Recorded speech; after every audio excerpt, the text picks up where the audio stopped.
Tenemos con nosotros al consultor y sociólogo Cándido Mercedes, ex coordinador general del Movimiento Cívico Apartidista Participación Ciudadana, para analizar y debatir los resultados de las recién pasadas elecciones generales, presidenciales y congresuales en la República Dominicana y el exterior. Doctor Cándido Mercedes, bienvenidos. Gracias por estar con nosotros. Muchas gracias por la invitación. Buenas noches. Sí, quiero que comencemos hablando sobre estos resultados.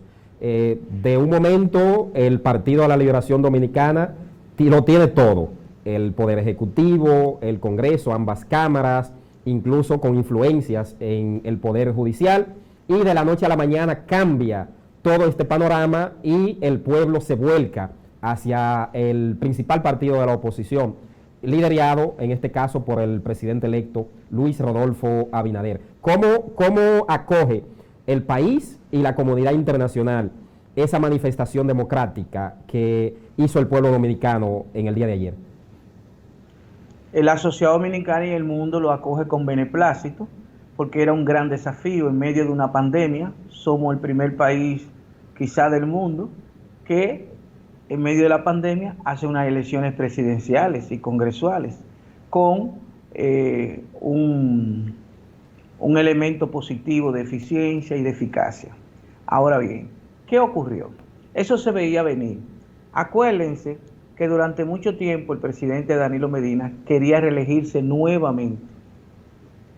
Y República Dominicana duró en medio de ese estrés del país hasta julio del 2019. En el 2019, cuando ya se da cuenta que no va, entonces invita a varios candidatos al interior de su partido, 6, y lo invita al Palacio Nacional para que ellos compitan entre sí. Al final, él elige a Gonzalo Castillo. ¿Qué ocurrió? Que las primarias abiertas al interior del PLD fue una consecuencia de que Danilo Medina creía que se iba a reelegir e iba a competir con Leonel al interior del PLD. No se pudo dar, y entonces lo que a él le convenía, que era primaria abierta a lo interno del PLD, primaria abierta, como no pudo ir, tuvo que competir Leonel con Gonzalo. Y la verdad es que en términos de legitimidad, Leonel le ganó a Gonzalo. Sin embargo, ya ustedes vieron todo el fraude que se hizo y todo. Y Gonzalo Castillo fue el candidato a partir del 6 de octubre del PLD. ¿Qué ocurrió? Que Leonel Fernández se va del PLD. Esa división del PLD marcó su derrota. Porque también a partir del 2017 el panorama social y político en República Dominicana cambió. Mientras Danilo ganó en el 2016 con 61%, sin embargo, a partir de enero del 2017, producto de la corrupción de Odebrecht, una inmensa clase media se empoderó en República Dominicana y comenzamos a luchar en contra de la corrupción y en contra de la impunidad. Por eso, ustedes ven que ya en enero Luis Abinader aparecía como el candidato a vencer. Lo decía Mark Payne. En ese entonces le dio Mark Payne 42 a Abinader y 28 a Gonzalo Castillo. Pero en el mes de marzo, Greenberg dio con 51.7% a Abinader antes de la crisis de la pandemia. Y Galo en el mes de febrero le dio 43 a Abinader y 28 a Gonzalo. O sea, fíjense, más allá de la crisis económica, que no lo había antes de la pandemia, sin embargo ya se veía el cambio. ¿Por qué? Porque lo que venció al PLD fue la división de su partido. Segundo, un candidato que puede ser el mejor hombre del mundo, supónganse, el más competente del mundo, supónganse, pero que sin embargo no se advertía que tenía las competencias cognitivas para dirigir los destinos de un país. Entonces, esa percepción del dominicano fue volcándose alrededor del candidato de la oposición. Fíjate que el presidente Danilo Medina dice que no entiende que esas encuestas tenían que estar falseadas, porque ¿cómo es posible que después de marzo todo el poder del Estado se volcó alrededor de su candidato? Era que el pueblo ya había decidido. Tuvo un efecto inverso. Tuvo un efecto inverso todo el despliegue estatal a favor del candidato oficialista, entonces. No, no fue inverso, porque o contrario a lo que ellos buscaban. No, Gonzalo Castillo estuvo siempre 28-30. Ahora, la crisis de la pandemia, con tantos millones y millones y millones gastados alrededor de esa candidatura, hizo que subiera 6, 7 puntos. Fíjate que terminan en 37, pero él era en febrero, marzo, antes de la pandemia, él lo que tenía era 28, 32. La crisis lo llevó a 37, porque acuérdate, estamos hablando que a partir de marzo, la gente que recibía 850 pesos estaba recibiendo 5,000 pesos, y se amplió en más de 500,000 de familias. Eso tiene una repercusión, indudablemente, sobre todo en una sociedad muy pobre, muy vulnerable. Eso repercutió. Sin embargo, el candidato, como decían las 3 encuestadoras más creíbles históricamente en República Dominicana, que nunca han fallado, resultó 100% como Galo había dicho, que Luis Abinader iba a sacar 53, yo decía que iba a sacar entre 52, 53, finalmente va a terminar con 52.45, 44. Eso era lo que había hoy en la tarde, porque había un cansancio, el problema de la corrupción, el problema de la impunidad, el problema de la institucionalidad. Aquí hay, Riverón, aquí hay una anomia institucional, aquí hay una inobservancia de las normativas, de las leyes, se cumplen según quien sea el personaje, y en un Estado democrático de derecho eso no puede ser. Por eso ahora el panorama político territorial cambió. Fíjate, el PRM solamente tenía 2 senadores y pasa a tener alrededor de 20 senadores. La fuerza del pueblo, porque Leonel, fíjense, yo me acuerdo que Juan Bosch renunció del PRD en el 73.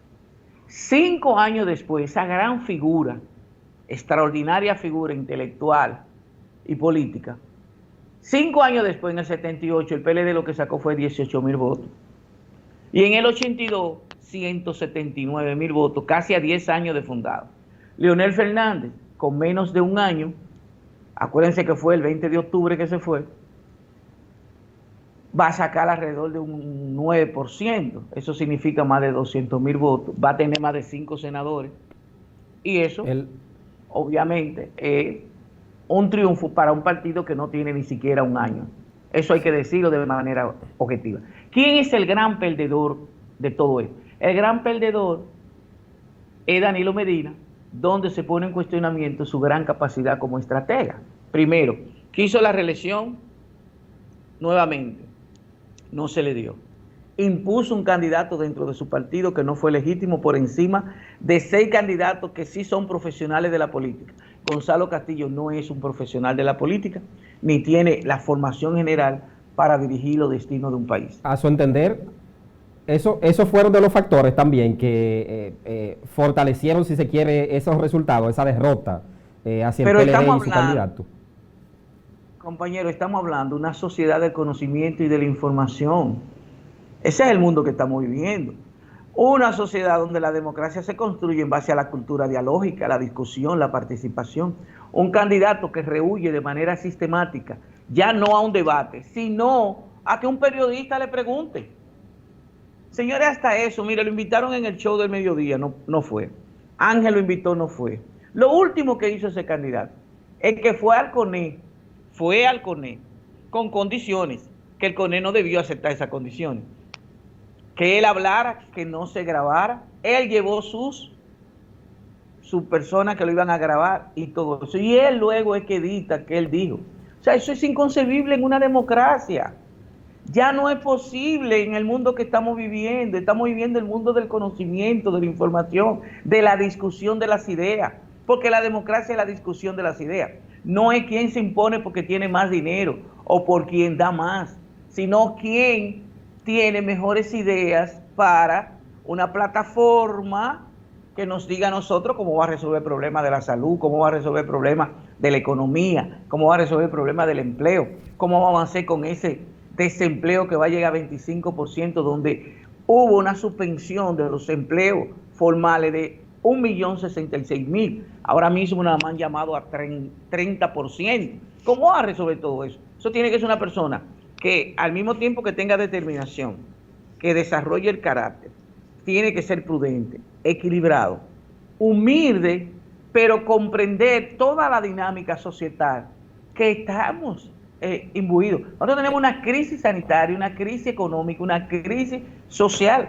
En ese orden, Y doctor, en ese orden, quisiera preguntarle, ¿qué le depara a el próximo gobierno que tiene previsto asumir el 16 de agosto, encabezado por Luis Abinader, y tendrá él, obviamente, el control del Congreso Nacional? Los principales retos y desafíos que desde su óptica él va a tratar de superar básicamente en los primeros meses de su gobierno frente a la crisis sanitaria y económica que agobia al país y al mundo, por ende. Hermann Hesse, ese gran dramaturgo alemán, decía: lo que importa más nunca debe estar a merced de lo que importa menos. Esa agenda tiene que ser priorizada en función de la salud y lo económico, cómo generar empleo, cómo hacer posible que vengan nuevas inversiones, cómo el turismo tiene que revitalizarse prontamente. Son factores exógenos, es decir, fuera del país, que no dependen directamente de nosotros, sino de fuera. El turismo, zona franca, remesa, inversión extranjera, y al mismo tiempo cómo mirar hacia afuera para ver cómo atraemos dólares, porque no nos podemos desarrollar ni crecer sin dólares, producir dólares para generar importaciones, cómo articular rápidamente la economía para exportar. De eso se trata. Por lo tanto, es mucho desafío. Ahora, el presidente electo tiene el desafío de la sociedad, que es el problema de la transparencia, el problema de la institucionalidad. Por eso yo me gustaría decirle al presidente electo que le envíe una carta a la ONU, a las Naciones Unidas, invitando los expertos que ellos nos manden para hacer como en Guatemala, una comisión de la verdad, que investigue todo lo que tiene que ver con la corrupción, todo lo que ha tenido que ver con la impunidad, todo lo que ha tenido que ver con Odebrecht, todos los actos de corrupción que han sido muchos. ¿Para qué? Para que el presidente y la justicia nuestra no tengan que dedicar todo ese esfuerzo y vengan y digan que eso es persecución política, sino una comisión de la ONU, de la verdad, como se hizo en Guatemala. ¿Usted no cree que eso se presta para injerencia, doctor? No, eso no es injerencia, eso no es que tú injerencia hacia el país.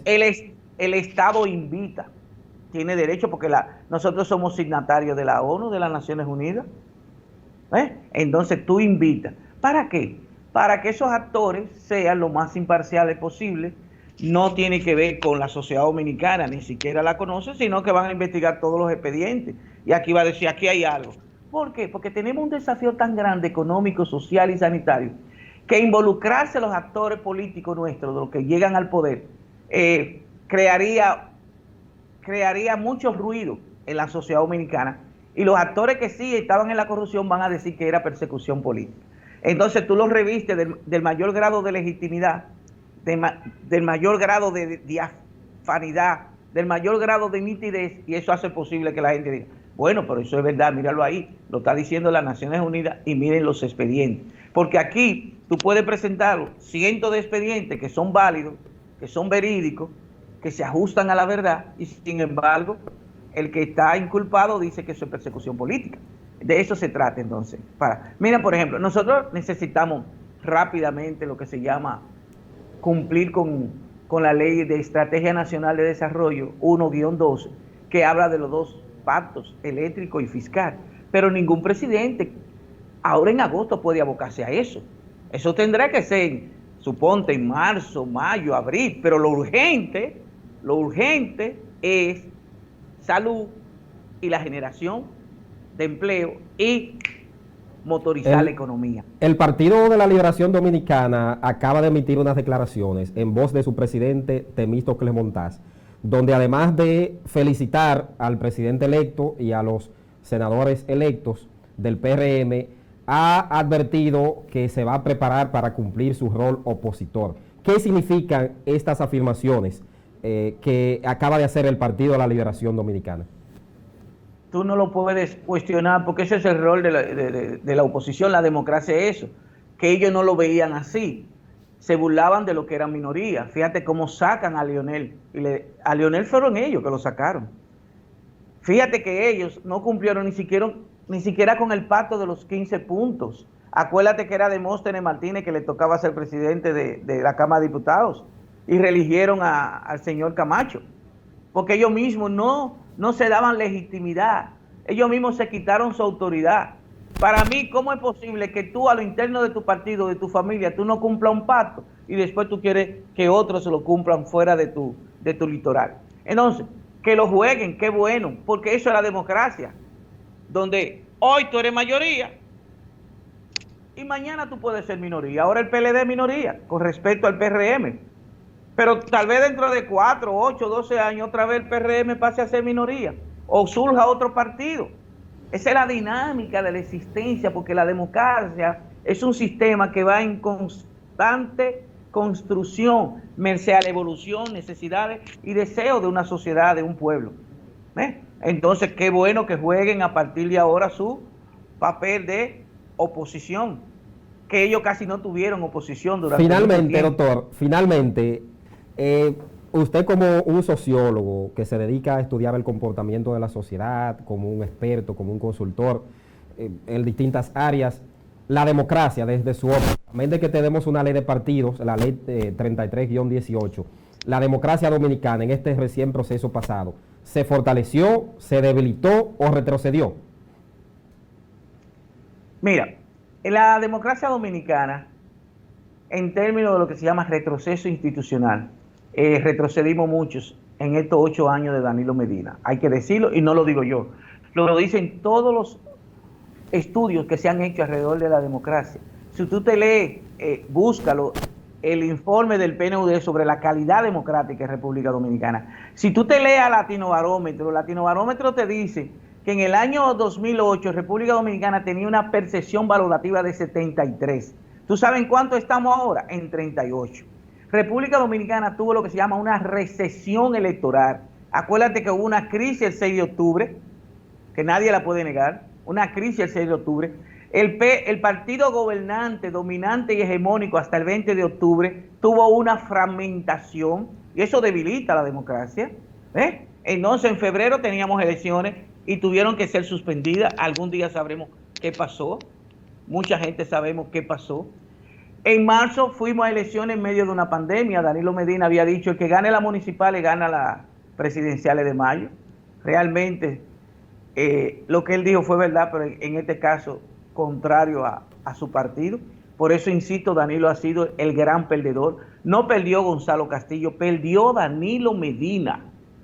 Y tú verás que el PLD a partir de ahora, del 16 de agosto, aunque ellos quieran dar la apariencia de que todo está bien, ahí tienen que hacer una evaluación, porque el PLD no puede ir de cara al 2024 con esa misma estructura y con esos mismos actores políticos, porque fracasaron. Este es el único país donde una gente fracasa 1, 2, 3, 4, 5 veces y se mantienen en arriba. En los países que tú ves en Europa, un candidato pierde y desaparece. Si tú diriges un partido y pierdes, tú renuncias porque tú te sientes que eres culpable de que tu partido no accesó al poder. O sea, eso es lo que se hace aquí.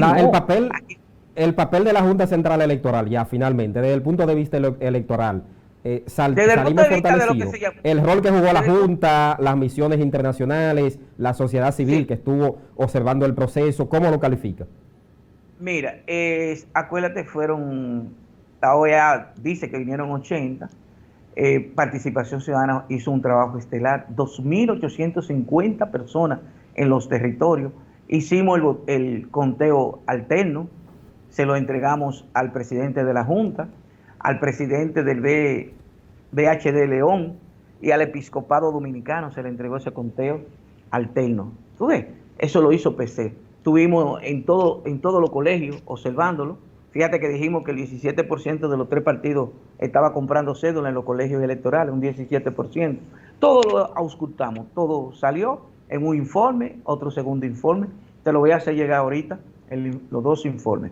Entonces, la Junta jugó un papel en términos del cronograma electoral, pero no jugó el papel proactivo de que las competencias y la equidad en las elecciones fueran como dice la Constitución y las leyes.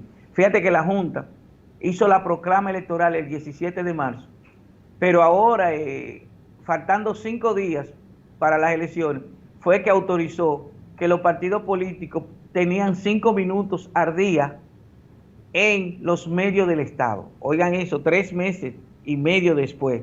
La Junta nunca le dijo a los funcionarios que eran candidatos que tenían que renunciar, ni le pidió a la vicepresidenta que tenía que renunciar. Todos los delitos electorales que están contemplados en el artículo 284, 285 al 289, aquí no hubo nada de control alrededor de eso. La publicidad, la Junta debió hacer, acuérdate que en la ley de régimen electoral y de partidos políticos, la Junta está llamada a hacer el trabajo de lo que tiene que ver con la publicidad y la propaganda. No lo hizo, y eso lo dice la ley. O sea, ya por suerte ya esta Junta se tiene que ir a partir de agosto, del 16 de agosto, y acuérdate que ahora, para ser miembro de la Junta no tiene que ser per se abogado. El presidente de la Junta sí tendrá que ser abogado. Los otros 4 pueden ser sociólogos, pueden ser periodistas, puede ser experto en informática, puede ser un ingeniero industrial experto en lo que se llama logística y operaciones. ¿Ves? Todo eso. Porque necesitan gerentes al interior de la Junta para no dejarle todas esas decisiones a los técnicos, sino que también los miembros de la Junta, hay muchos que tienen el expertise, la competencia y el know-how para dirigir. Bueno, muchísimas gracias, doctor Cándido Mercedes, por haber estado con nosotros analizando lo que son estos resultados del recién pasado proceso electoral en la República Dominicana y en las sesionales del exterior. Gracias a usted por la invitación, siempre a sus órdenes. Un placer, un honor. El doctor Cándido Mercedes, ex coordinador general del Movimiento Cívico Participación Ciudadana, sociólogo y consultor. Continuamos.